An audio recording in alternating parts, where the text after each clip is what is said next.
Hello friends, आपका स्वागत है सिविलियन क्लासेस में। तो आज हम चर्चा करेंगे थ्योरी ऑफ स्ट्रक्चर के नेक्स्ट लेक्चर के बारे में। पहले बच्चों हम लोग पढ़ रहे थे slope and deflection. Slope and deflection में हमने पढ़ा कि what is slope, what is deflection and उसके बाउंड्री कंडीशन के बारे में हमने पढ़ा। अब हम देखेंगे various methods are use to calculate the slope and deflection of beam.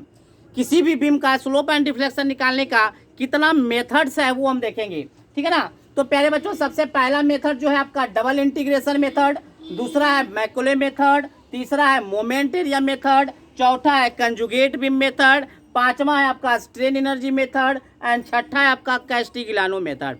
प्यारे बच्चों, ये 6 मेथड में आपको जो पढ़ना है, आपके जो सिलेबस में दिया है वो आपको 2 मेथड दिया है। एक दिया है डबल इंटीग्रेशन मेथड और दूसरा दिया है मैकुले मेथड। तो प्यारे बच्चों, इन दोनों मेथड को हम बहुत ही विस्तार से पढ़ेंगे, बाकी इन रेस्ट मेथड को हम हल्का फुल्का जानेंगे। बात समझ में आया? हम क्या बोले, इन दोनों यही 2 मेथड हमारे सिलेबस में दिया गया है, एसबीटी के सिलेबस में दिया हुआ है। तो इन 2 मेथड को हम बहुत ही विस्तार में देखेंगे। बाकी इन जो 4 मेथड है, उन 4 मेथड को हम क्या करेंगे, बस इन शॉर्ट में हम सिर्फ जानेंगे, ठीक है ना।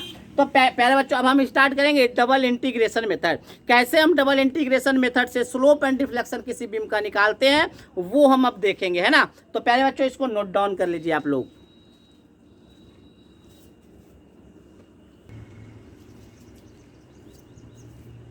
प्यारे बच्चों, अब हम देखेंगे डबल इंटीग्रेशन मेथड। तो डबल इंटीग्रेशन मेथड को समझने से पहले इस फिगर को समझते हैं। प्यारे बच्चों, मान लीजिए आपका ए बी एक सिंपली सपोर्टेड बीम है। ए बी एक आपका सिंपली सपोर्टेड बीम है जिसके सेंटर पे एक पॉइंट लोड लग रहा है डब्लू। तो प्यारे बच्चों, ये पॉइंट लोड लगने के कारण आपका बीम डिफ्लेक्ट हो जाएगा। यही डिफ्लेक्शन कर्व क्या कहलाता है? इलास्टिक कर्व कहलाता है। तो प्यारे बच्चों, क्या माना गया है, जो ये इलास्टिक कर्व है एक सर्किल का आर्क माना गया है। क्या माना गया है? एक सर्किल का आर्क माना गया है। अगर इसको एक सर्किल के रूप में बनाया जाए तो देखिए ये आपका एक सर्किल हो गया। इस सर्किल का मान लेते हैं ये आपका सेंटर है और रेडियस क्या है उस सर्किल का? आर है, ठीक है ना। आर क्या है? उसका रेडियस है। तो देखिए प्यारे बच्चों, यहाँ पे क्या लिखा हुआ है, let A B B A simply supported beam. क्या बोला? ए बी एक क्या है? सिंपली सपोर्टेड बीम सपोज किया गया है, हैविंग लेंथ एल। इसका लेंथ कितना है? एल है। Subjected two point load W. क्या लोड कर रहा है? एक पॉइंट लोड सब्जेक्ट कर रहा है at the centre of the beam, centre of the beam पर, है ना। Due to load beam deflect, load के कारण ये बीम क्या हो जाएगा? डिफ्लेक्ट हो जाएगा। And formed A elastic curve, and एक इलास्टिक कर्व का फॉर्मेशन होगा। क्या होगा? एक इलास्टिक कर्व का फॉर्मेशन होगा। Full stop. Elastic curve is arc of circle. Elastic curve को क्या मान लिया गया है कि एक आर्क है, सर्किल का ये आर्क है, ठीक है ना। तो ये तो जो हम बनाए फिगर वो हम लिख दिए, है ना। अब हम क्या देखते हैं, relation between radius of curvature, slope end moment. Slope, radius of curvature end moment में क्या रिलेशन है उसके बारे में देखेंगे। तो प्यारे बच्चों, यही रिलेशन है आपका 1/r equal to d square by बटे डी एक्स स्क्वायर। ये आया कहाँ से? तो इस चैप्टर के, इस सब्जेक्ट के सबसे लास्ट में बताएंगे इसका डेरिवेशन। ये इसका डेरिवेशन ज़्यादा इंपॉर्टेंट नहीं है, बट इस डेरिवेशन के आधार, मतलब इस फॉर्मूले के आधार पे ही डबल इंटीग्रेशन का सारा क्वेश्चन बनेगा। तो ये इसका जो डेरिवेशन होगा प्यारे बच्चों, हम सबसे लास्ट में समझा देंगे। जब आपका डबल इंटीग्रेशन मेथड खत्म होने वाला रहेगा तब हम आपको इसका डेरिवेशन करवा देंगे। बट अभी रिलेशन आपको याद रखना कि 1/r equal to d square by बटे डी एक्स स्क्वायर होता है। 1/r equal to d square by बटे डी एक्स स्क्वायर होता है। यहाँ पे आर क्या है प्यारे बच्चों? Where R equal to radius of curvature of elastic curve. जो आपका इलास्टिक कर्व है उसका रेडियस आर है। 1/r जो कहलाता है सिर्फ कर्वेचर, रेडियस हटा दीजिएगा, सिर्फ कर्वेचर किसको बोलेंगे? इलास्टिक कर्व का 1/r का। यहाँ पे जो आप बाई देख रहे हैं प्यारे बच्चों, ये बाई क्या है? डिफ्लेक्शन। बाई क्या है आपका? डिफ्लेक्शन। और d y by d x equal to tan theta क्या कहलाएगा? स्लोप। स्लोप यहाँ पे क्या कहलाएगा? D y by d x. तो इस बात को याद रख लीजिएगा कि इस क्वेश्चन में जो d y by d x होगा वो स्लोप होगा और बाई जो होगा वो डिफ्लेक्शन ऑफ बीम होगा। चलिए ठीक है ना। तो इसको पहले नोट डाउन कर लीजिए, इसको समझने में कोई दिक्कत नहीं होना चाहिए। एक बीम ए बी लिए है जिसपे एक पॉइंट लोड लगाए हैं, पॉइंट लोड लगने के कारण ये डिफ्लेक्ट किया है। जो डिफ्लेक्शन कर्व बना उसी को इलास्टिक कर्व कहते हैं। इलास्टिक कर्व को एक सर्किल के रूप में दे दिए, तो इसका रेडियस आर माने हैं। तो radius of curvature, slope end moment के बीच में क्या रिलेशन है वो अभी अब देखिए, रेडियस और स्लोप के बीच में। अब हम मोमेंट को भी इंट्रोड्यूस करवाएंगे इसमें। तो 1/r equal to d square by d x square ये होता है। ये आपका क्या कहता है? इसका डेरिवेशन है, बट अब इसका डेरिवेशन इसके लास्ट में हम बता देंगे। इसका डेरिवेशन ज़्यादा इंपॉर्टेंट नहीं, बस इसके इस फॉर्मूले पे आपको प्रॉब्लम बनाना है, ठीक है ना। तो यहाँ पे आर क्या है, radius of curvature, 1/r curvature of elastic curve. By जो है यहाँ पे जो वाई है वो डिफ्लेक्शन ऑफ बीम कहलाएगा, और dy बाई डी एक्स आपका स्लोप कहलाएगा, ठीक है ना। तो प्यारे बच्चों इसको पहले नोट डाउन कीजिए।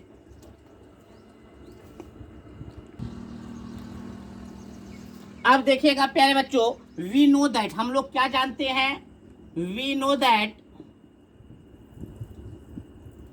दैट हम लोग क्या जानते हैं, m/i बराबर सिग्मा बटे by equal to E by R. ये तो हमको पता है, ये पता है ना। तो हम इस दोनों रिलेशन का यूज करते हैं।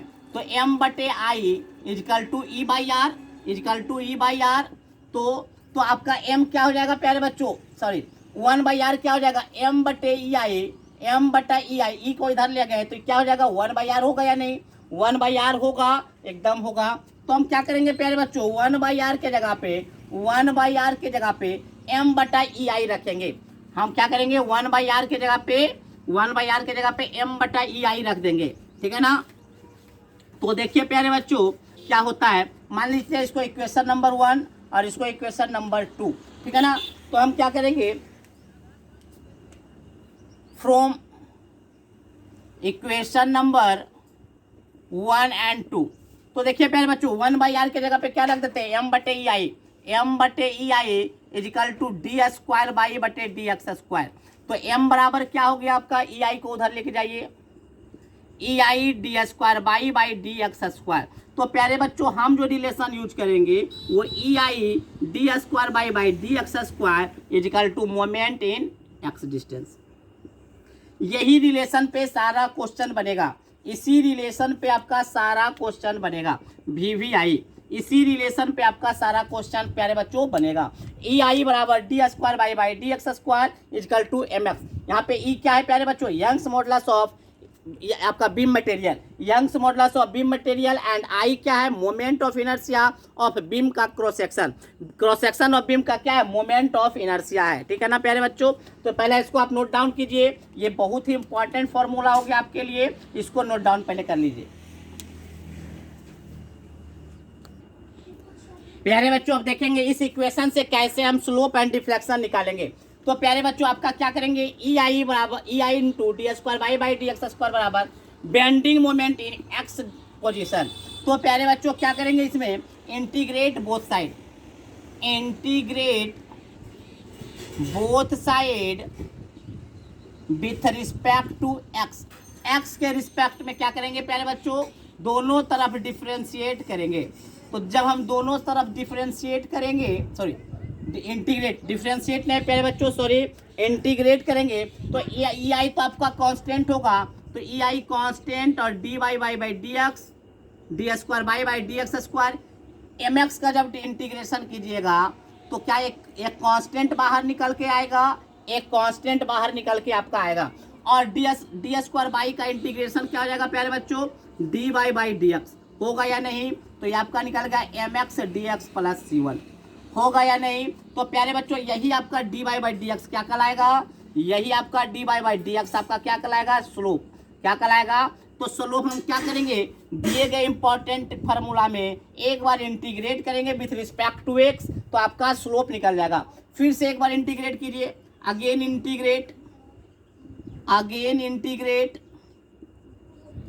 Both side with respect to x। तो अब देखिए क्या हो जाएगा प्यारे बच्चों, जब आप इसको भी इंटीग्रेट कीजिएगा तो ये आपका क्या हो जाएगा, डबल इंटीग्रेशन हो जाएगा mx dx पर, c1 का भी एक बार इंटीग्रेशन होगा, और एक और इंटीग्रेशन कोफिशिएंट आ जाएगा c2। तो यहाँ पे देखिएगा प्यारे बच्चों ei dy बाई dx का इंटीग्रेशन क्या हो जाएगा y, और ये यहाँ पे क्या हो जाएगा mx dx plus c1 dx plus c2। तो यहाँ से आप क्या निकाल लिए प्यारे बच्चों, यहाँ से आप देख रहे हैं कि हम बाई भी निकाल चुके हैं, यहाँ से हम लोग क्या देखे हैं, बाई भी निकल चुका है, जो कि बाई क्या है, आपका डिफ्लेक्शन है, बाई आपका क्या है, डिफ्लेक्शन है। इसका मतलब आप स्लोप एंड डिफ्लेक्शन दोनों निकाल लिए हैं, स्लोप एंड डिफ्लेक्शन दोनों निकाल लिए। बट आपको थोड़ा सा दिक्कत होगा c1 c2 का वैल्यू कैसे निकालेंगे। तो यहाँ पे आप लिख लीजिएगा प्यारे बच्चों, इसके बाद में कि c1 and c2 are calculated C1 and C2 are calculated by boundary condition. हम आपको बाउंड्री कंडीशन बता चुके हैं प्यारे बच्चों, उसी बाउंड्री कंडीशन के आधार पे हम C1 एंड C2 का वैल्यू फाइंड कर लेंगे, ठीक है ना। तो ये था आपका डबल इंटीग्रेशन मेथड जो आपको हम विस्तार में बताए हैं। अब इस पे न्यूमेरिकल कैसे आएगा और कैसे आप सॉल्व कीजिएगा वो हम देखेंगे। तो पहले प्यारे बच्चों आप इसको नोट डाउन कर लीजिए।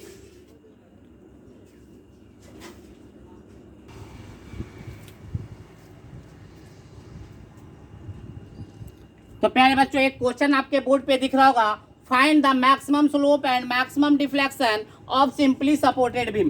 तो सबसे पहले आप क्या कीजिएगा, एक सिंपली सपोर्टेड बीम बना लीजिए, एक simply supported beam having concentrated load W act as a centre. तो W जो है एक्ट कर रहा है सेंटर पे, मतलब L/2 इधर से और L/2 इधर से। Of the beam and length of beam is L, beam का लेंथ कितना है, L है। यंग्स मॉडुलस E दिया हुआ है, I बराबर मोमेंट ऑफ इनर्शिया दिया हुआ है। तो देखिए प्यारे बच्चों इस केस में क्या करेंगे, हम double integration we know that, double integration apply करेंगे, वी नो दैट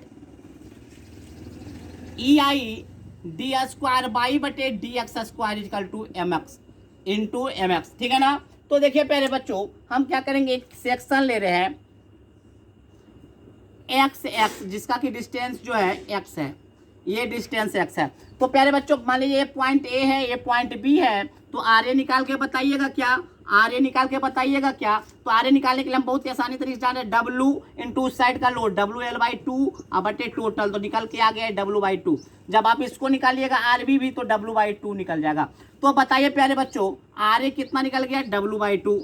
तो W/2 के कारण यहाँ पे मोमेंट कितना आएगा, तो मोमेंट x पे कितना आएगा, देखिए तो W/2 into x, W/2 into x. देखिए तो किधर जा रहा है, एंटी क्लॉकवाइज जा रहा है ना, सॉरी क्लॉकवाइज जा रहा है, ये क्लॉकवाइज तो पॉजिटिव ले लेते हैं। तो क्या होगा, फोर्स इंटू डिस्टेंस। तो मोमेंट आपका क्या हो जाएगा, मोमेंट आपका हो जाएगा W/2 इंटू एक्स होगा, W/2 इंटू एक्स होगा या नहीं, फोर्स इंटू डिस्टेंस, मोमेंट होगा W/2 इंटू एक्स। कहाँ पे मोमेंट है, बेंडिंग मोमेंट है x। तो देखिए प्यारे बच्चों EI d² by dx², mx के जगह पे क्या लिखेंगे, W/2 इंटू एक्स। ये आप बेंडिंग मोमेंट वाले चैप्टर में पढ़ चुके हैं कि कैसे हम आपका बेंडिंग मोमेंट निकालते हैं, force into perpendicular distance x। अब क्या बोले थे प्यारे बच्चों, integrate both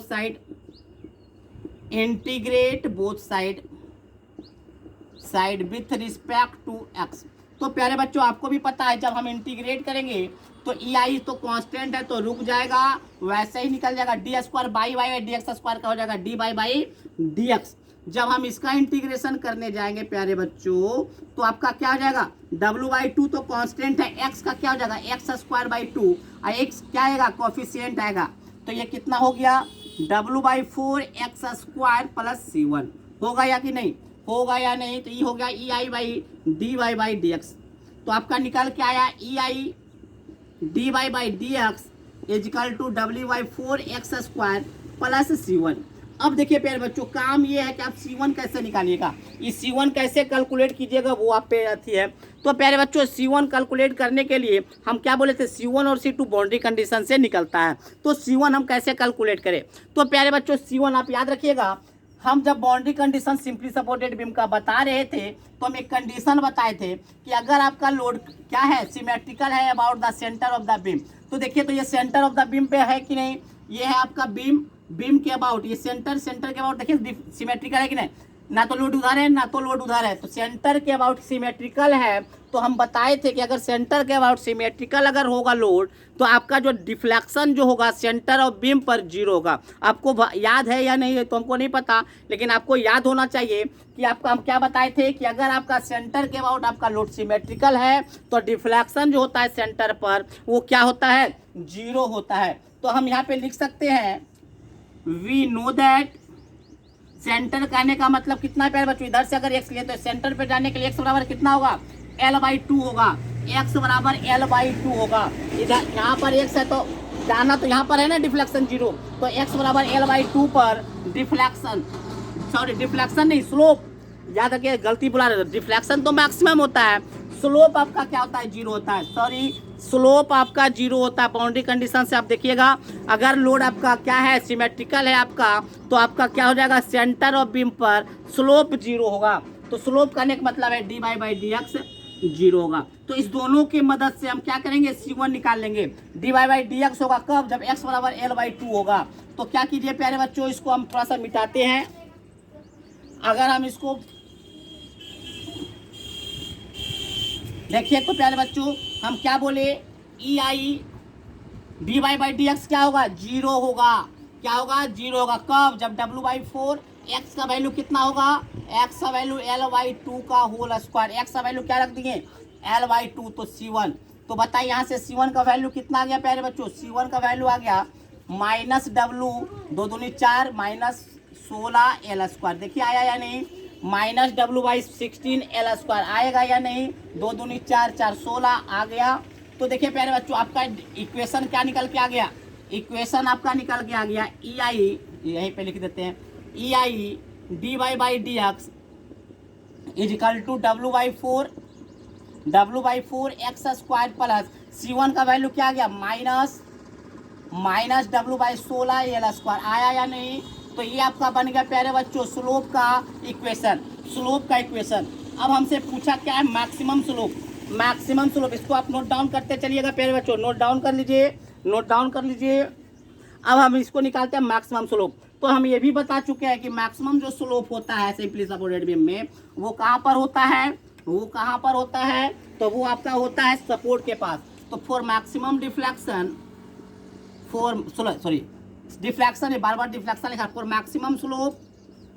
maximum slope x बराबर क्या होगा, 0। बिकॉज x बराबर 0 क्यों, क्योंकि हम बता चुके हैं कि आपका जो स्लोप जो होता है मैक्सिमम जो होता है वो सपोर्ट के पास होता है। तो सपोर्ट करने का मतलब क्या है, x बराबर 0, तो x को 0 कीजिए, तो EI dy by d x maximum हो जाएगा।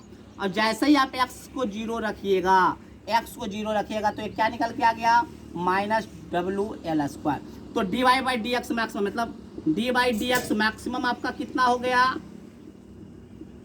ये तो 0 हो गया, तो -WL²/16 EI। EI को इधर EI था, इसको इधर ले आए, तो ये आपका हो गया सर जी मैक्सिमम स्लोप। तो मैक्सिमम स्लोप हम लोग निकाल चुके हैं -DWL²/16 EI। ये याद रखिएगा प्यारे बच्चों, ये आप याद रखिएगा। देखिए प्यारे बच्चों इसमें माइनस और पॉजिटिव लेकर नहीं चलना पड़ता है, आपको जो आंसर बताना होगा वो ये आपको टर्म सिर्फ बताना होगा, WL²/16 EI, WL²/16 EI। तो मैक्सिमम स्लोप हम निकाल चुके हैं। अब हम देखेंगे मैक्सिमम स्लोप, मैक्सिमम डिफ्लेक्शन देखेंगे। अभी तक हम निकाले हैं मैक्सिमम स्लोप के बारे में, अब हम निकालेंगे मैक्सिमम डिफ्लेक्शन। तो देखिए प्यारे बच्चों मैक्सिमम डिफ्लेक्शन कैसे निकलेगा, तो हम क्या बोले थे, एक बार आप इंटीग्रेट फिर से करना होगा, again integrate with respect to x, integrate कीजिए प्यारे बच्चों, फिर से एक बार इंटीग्रेट करेंगे, integrate with respect to x, तो dy बाई डी एक्स क्या हो जाएगा, इंटीग्रेशन के बाद बाई हो जाएगा। W/4 x² का क्या होगा प्यारे बच्चों, x³/3 होगा या नहीं, x³/3 ये आपका कांस्टेंट है, कांस्टेंट का इंटीग्रेशन में फिर से x लगेगा, और इंटीग्रेशन के बाद फिर से एक C2 टर्म आ जाएगा, आएगा या नहीं। तो ये आपका निकल गया, ये आपका क्या निकल गया प्यारे बच्चों, ये आपका निकल गया डिफ्लेक्शन का फॉर्मूला निकल गया। अब हम C2 निकालेंगे, फिर बाउंड्री कंडीशन यूज करेंगे। हमको पता है कि डिफ्लेक्शन जो होता है सपोर्ट के पास 0 होता है, ये हम बाउंड्री कंडीशन में बता चुके हैं कि आपका जो डिफ्लेक्शन जो होता है सपोर्ट के पास 0 होता है। तो वी नो दैट, हम लोग क्या जानते हैं, we know that y equal to 0 कब, जब x बराबर 0। सपोर्ट करने का मतलब है x बराबर 0, क्योंकि सपोर्ट क्या है, x बराबर 0 पर, x बराबर 0 पर डिफ्लेक्शन 0, तो बाई 0। तो आप 0 कीजिए प्यारे बच्चों, इधर 0, x को 0 कीजिएगा तो 0, यहाँ भी x को 0 कीजिएगा तो 0। तो आपका C2 का भी वैल्यू क्या गया, 0। C2 भी क्या गया प्यारे बच्चों, 0। तो आपका डिफ्लेक्शन का जो फॉर्मूला निकला W/12 x³ -W/16 L² × x। C2 क्या निकल गया, आपका निकल गया 0। अब देखिए इस फार्मूला के मदद से हम मैक्सिमम स्लोप निकाले, मैक्सिमम डिफ्लेक्शन निकाल लेते हैं। तो देखिए प्यारे बच्चों मैक्सिमम डिफ्लेक्शन कैसे निकलता है, तो मैक्सिमम डिफ्लेक्शन हम जानते हैं, we know that for maximum deflection at x बराबर L/2। क्यों, क्योंकि पता है प्यारे बच्चों अगर आपका लोड अगर आपका लोड सिमेट्रिकल है, बाउंड्री कंडीशन नहीं बता चुके हैं, अगर आपका लोड सिमेट्रिकल है तो बाई मैक्स जो होगा वो बाई मैक्स कहाँ पे होगा, सेंटर पर होगा। तो x बराबर L2 पर बाई मैक्स हो जाएगा। तो आप क्या कीजिएगा, तो E I by max is equal to W/12, x की जगह पे क्या लिखेंगे, L/2, तो L/2 का cube minus W/16 L² x की जगह पे क्या लिखेंगे, L/2। तो इसको सॉल्व कीजिएगा ई आई मैक्स को, 2 दूनी 4 दूनी 8, 12 ठी 96, 96 L³ माइनस 16 दूनी 32। इसको जब आप कैलकुलेट कीजिएगा तो ये आ गया आपका 96 WL³ माइनस 3 WL³। तो आपको ये कट के हो जाएगा